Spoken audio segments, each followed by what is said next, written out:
क्या आपने खुली आंखों से परछाई देखी है? क्या कभी बहुत ज़्यादा ठंड महसूस हुआ है? कभी कभी लाइट्स के बंद और ऑन होने पर डर लगा है? आज की कहानी आप सुनेंगे मेरे यानी तनुश्री के साथ। आज की कहानी गौरव सिंह की है, जो अपनी आप बीती हमारे साथ शेयर करना चाहते हैं। ये उस समय की बात है जब गौरव अपने कुछ दोस्तों के साथ पूरी शहर के एक होटल में 2 दिनों के लिए ठहरे थे। इस होटल का नाम तो मैं आपको नहीं बता सकती, पर ये होटल बहुत ही मशहूर होटलों में से एक है। तो चलिए इस कहानी को शुरू करते हैं। मैं इस साल न्यू ईयर मनाने अपनी फैमिली और दोस्तों के साथ पुरी गया था। वहाँ एक बहुत बड़े होटल में हमने बुकिंग करवाई थी। वो होटल सामने से दिखने में और भी ज़्यादा खूबसूरत लग रहा था। होटल की रूम सर्विसिंग और हाउसकीपिंग भी अच्छी थी। सब कुछ नॉर्मल चल रहा था। हमें होटल में रहने के लिए 2nd फ्लोर दिया गया था। वो होटल 3 फ्लोर वाला होटल था। बाकी 2 फ्लोर में काफ़ी लोगों का आना जाना था और लगभग सभी रूम्स बुक थे। पर हम जिस फ्लोर में ठहरे थे, उस फ्लोर में हमारे 2 से 3 रूम्स को छोड़कर किसी भी रूम में लोग नहीं ठहरे थे। पूरा 2nd फ्लोर मानो शांत सा बिल्कुल खाली था।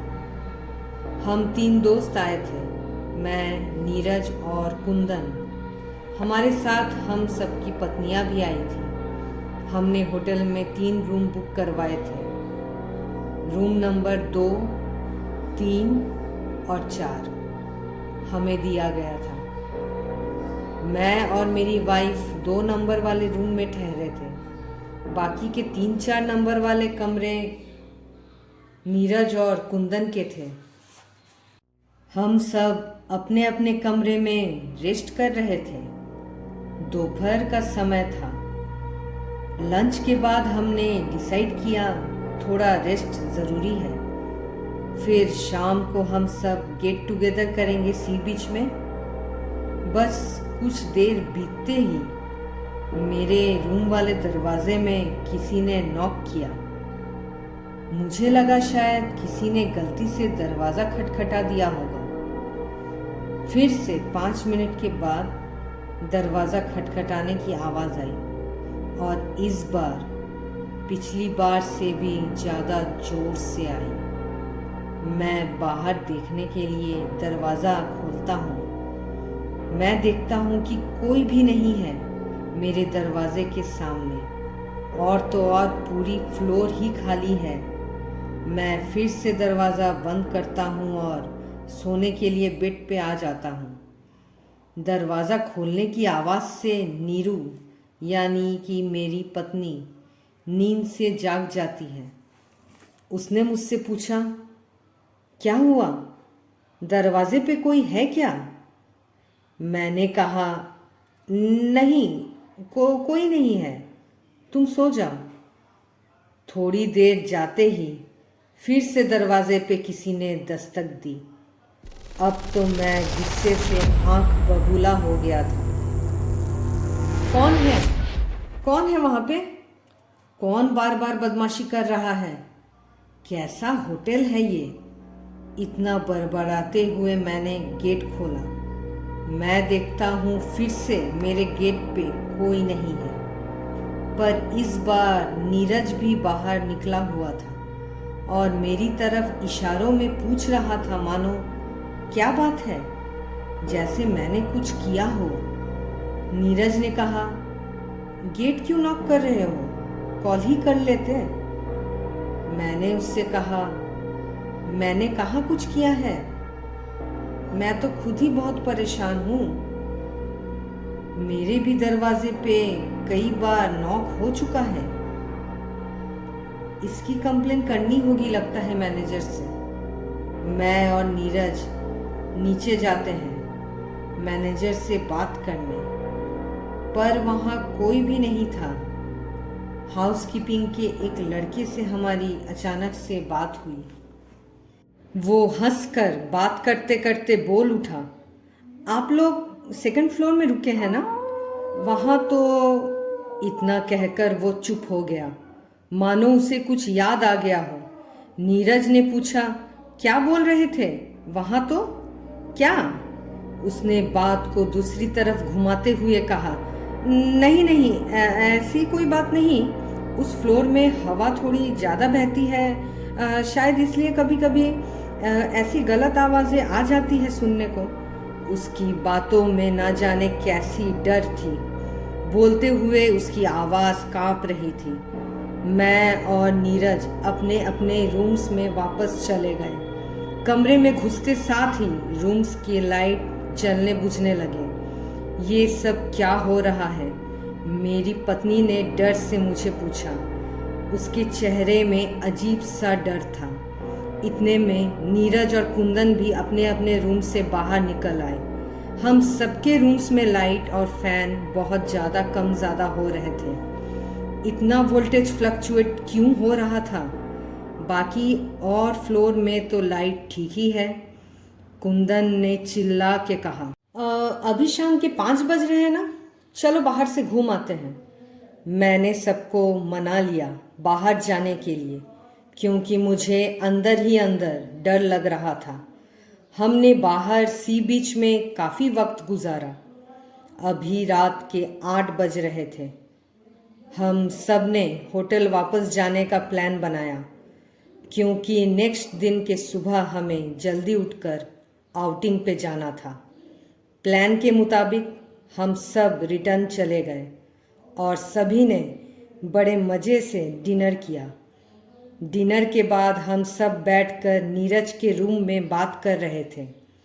हंसी मजाक के बीच हमें ये महसूस होने लगा कि हमारे साथ उस रूम में और भी कोई है। अचानक से एक बदबू आने लगी और वोल्टेज फिर से फ्लक्चुएट करने लगा। कुछ भी सही नहीं लग रहा था। एक अजीब सी घुटन हो रही थी रूम के अंदर। मैं जाकर रूम के सारे खिड़कियों को खोलता हूँ, फिर भी घुटन कम नहीं हो रही थी। मैं और कुंदन अपने रूम में जाने के लिए उठते हैं, तभी मेरी पत्नी नीरू अचानक से मेरा हाथ पकड़ लेती है और मेरे मुंह के सामने आकर कहती है, मैं कहीं नहीं जाऊंगी।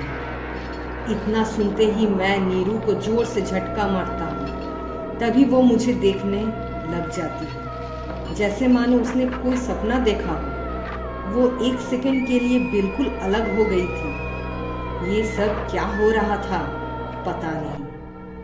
हम अपने अपने रूम्स में आ गए थे। रात के 11 बज रहे थे। मैं बेड पे लेटा हुआ था। मुझे लगा कोई औरत की फुसफुसाहट की आवाज़ मेरे दरवाजे की तरफ से आ रही है। बिल्कुल धीरे धीरे कोई औरत बोल रही थी, उसने मुझे धोखा दिया है, मैं उसे नहीं छोड़ूंगी। उसने मेरी जिंदगी बर्बाद कर दी। मरने के अलावा मेरे पास कोई रास्ता नहीं है। मैंने बिल्कुल सही सुना। ये कोई औरत की आवाज़ थी और वो औरत हमारे कमरे के सामने खड़ी होकर ही फ़ोन में किसी से बात कर रही थी। मुझे अपना डाउट क्लियर करना था, इसलिए मैं अपने रूम की खिड़की से देखने लगा। इतने में नीरू ने मुझे खिड़की से बाहर देखने के लिए मना किया। वो बोली, मुझे कुछ ठीक नहीं लग रहा, हम कल ही सुबह यहाँ से चले जाते हैं। जहाँ तक मेरी नज़र गई, हमारे दरवाजे पे कोई भी नहीं था, क्योंकि खिड़की सामने वाली बैल्कोनी की तरफ खुलती है और उस बैल्कोनी से हमारे रूम का दरवाज़ा पूरे तरीके से साफ दिखाई देता है। अब मुझे डर लगने लगा था। मैंने झट से फ़ोन नीरज और कुंदन को लगाया। वो चारों भी जगे हुए थे, क्योंकि वही आवाज़ उनके कमरे के दरवाज़ों से भी आई थी। जब तक मैं देखता हूँ, मेरे वाले रूम के बाथरूम में अचानक से सारे नल चालू हो जाते हैं। मैं और नीरू दौड़ के बाथरूम जाते हैं तो वहाँ जो हमने महसूस किया वो किसी भूतिया एहसास से कम नहीं था। बाथरूम के सारे नल अपने आप खुल रहे थे और बंद हो रहे थे। साथ ही में वॉशरूम का फ्लश भी चालू और बंद हो रहा था, मानो फ्लश को बार बार कोई दबा रहा हो। ये सब देख नीरू जोर से चिल्लाती हुई दरवाज़ा खोलने की तरफ भागती है।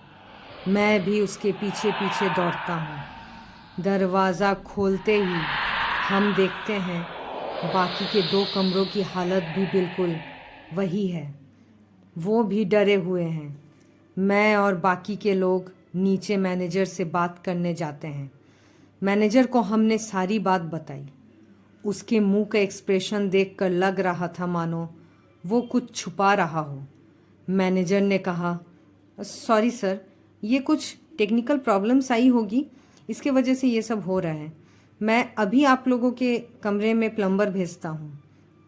हमें और हिम्मत नहीं हो रही थी वापस जाने की। तभी मुझे याद आता है, नीरू तो हमारे साथ नीचे नहीं उतरी, वो तो शायद कमरे में ही रह गई। मैं दौड़ के ऊपर सीढ़ी की तरफ भागता हुआ अपने रूम में पहुंचता हूँ। वहाँ जाकर मैंने देखा नीरू दीवार की तरफ मुंह घुमाकर खड़ी थी। रूम के लाइट्स ऑफ थे। बाहर वाले बैल्कनी से धीमी धीमी रोशनी मानो कमरे के अंदर आ रही थी। मैंने बुलाया, नीरू, नीरू, ये क्या कर रही हो? तुम पीछे मुड़ के क्यों खड़ी हो? वो हंसने लगी और मेरे तरफ फट से मुड़ गई। ये कौन है? ये मेरी नीरू नहीं है। इतनी भयानक कि जो भी देखे उसकी रूह कांप जाए। उसने मेरे गले को अचानक से पकड़ा और दबाने लगी। उसकी आंखों में अजीब सा नफरत था। ये मेरी नीरू नहीं हो सकती। ये कौन है? छोड़ दो मुझे। नीरू, नीरू, ये क्या कर रही हो? मेरी चिल्लाने की आवाज़ सुनकर मेरे दोस्त भी मेरे रूम तक पहुँचे। उन सब ने मिलकर मुझे छुड़ाने की कोशिश की, पर कुछ असर ही नहीं था नीरू के शरीर पर। तब कुंदन ने फट से अपने गले से निकालकर माता रानी का लॉकेट मेरे गले में पहना दिया। इतना करते ही नीरू बेहोश हो गई। मैं आज मरते मरते बचा हूँ। हमने उस होटल को उसी समय छोड़ने का फैसला लिया। हम सब काफ़ी परेशान थे।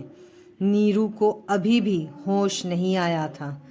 हम सब गाड़ी में बैठने के बाद नीरू को सुलाकर एक सामने वाले हॉस्पिटल की ओर ले जाते हैं।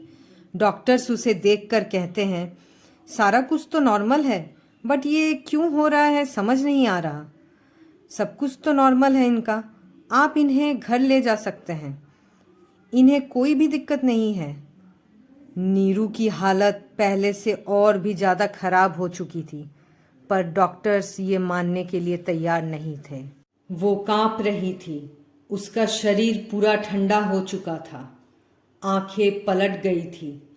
एक के ऊपर एक दांत चढ़े हुए थे। मेरे दोस्त कुंदन ने कहा, हमारे घर के पास बहुत पहुँचे हुए तांत्रिक बाबा है, चलना है क्या उसके पास? मैंने भी हाँ भर दी। हम सब वहाँ तांत्रिक बाबा के पास पहुँचते हैं। बाबा ने मुझे नीरू के साथ अंदर आने को कहा। नीरू को देखकर बाबा ने कहा, कहाँ ले गया था इसे? वहाँ से प्रेत को अपने साथ ले आई है ये लड़की, इसके ऊपर सवार है। कौन बाबा जी? वही जो तुम्हारे कमरे के बैल्कनी से कूद गई थी। उसने अपनी जान वहीं से कूद कर दी थी और तुम लोग उसी कमरे में एक दिन गुजार के आए हो। जब तक ये प्रेत अपना बदला नहीं लेती, ये इसके शरीर को नहीं छोड़ेगी। मैंने कहा, हमने ऐसा क्या कर दिया जो ये हमारे पीछे पड़ गई है? बाबा जी ने कहा, उस फ्लोर पे तुम लोगों के अलावा कोई और था क्या? होटल के उस फ्लोर को बहुत पहले ही बांधा गया था ताकि कोई भी उस फ्लोर के किसी भी कमरे में ना जा सके। पर कुछ महीने पहले उस होटल के मैनेजर की मौत हो गई और उसके बाद एक नए मैनेजर को रखा गया।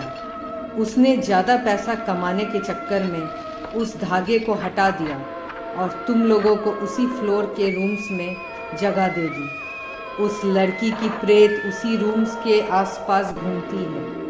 उसने अपनी जान बहुत ही दुखी होकर दी थी। उसे धोखा मिला था और इसलिए वो किसी को भी खुश नहीं रहने देगी। मैं बहुत घबरा गया था। मैंने बाबा जी से कहा, बाबा जी कुछ करिए, अब क्या होगा?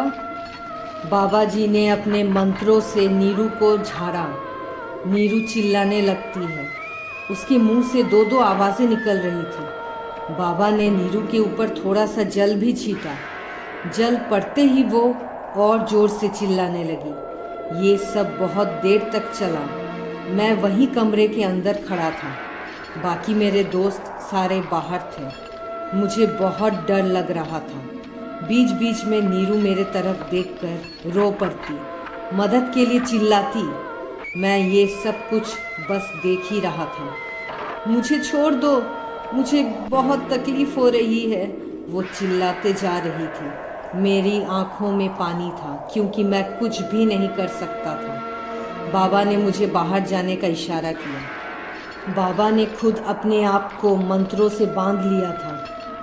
फिर जो हुआ वो मैं आपको क्या ही बताऊं। बाबा ने कुछ मंत्र बड़बड़ाते हुए नीरू के कपाल को जोर से पकड़ा और उसके बाद वो कटी हुई मछली की तरह छटपटाने लगी। ऐसा करते करते काफ़ी देर हो गई। अचानक से बहुत ज़ोर की आवाज़ आई अंदर से।